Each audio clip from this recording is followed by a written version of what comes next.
So I started working internationally many years ago, but over the last 6 years my work has been predominantly focused in Malawi, in Africa.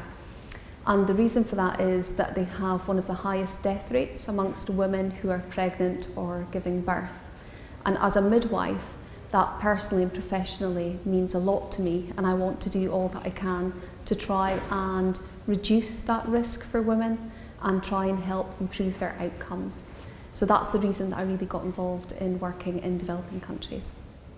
So the initial focus of our work in Malawi was to try and reduce maternal mortality rates by giving women better access to maternity care.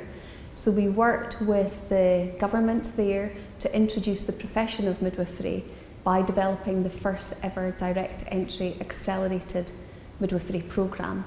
And we worked with villages and with colleges and universities to identify students, support them through the programme, and then deploy them very close to their village. And what we found at the end of that was that more women were likely to go to a health facility to give birth, more likely to have a better outcome and a better experience of care. But what we found during that process was when we talked to women, one of the things they said that would deter them from going to a health centre was a previous poor experience of care. So this is where the issue of disrespectful care arose. So sometimes women described being ignored, and at other times it was verbal and physical abuse, and that's the focus of our current project. So the experience of working internationally has affected me both personally and professionally.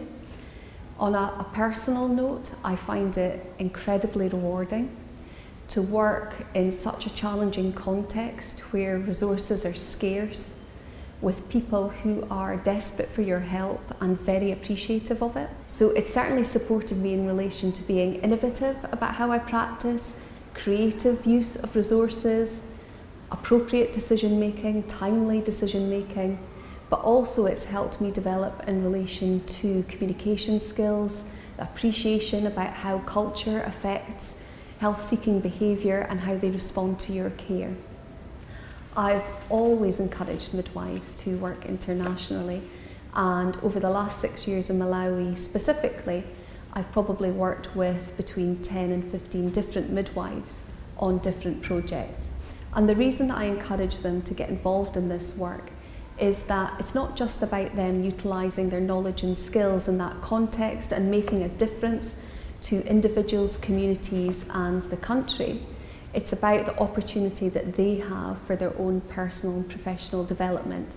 And those transferable skills that they can take back to an NHS context are invaluable.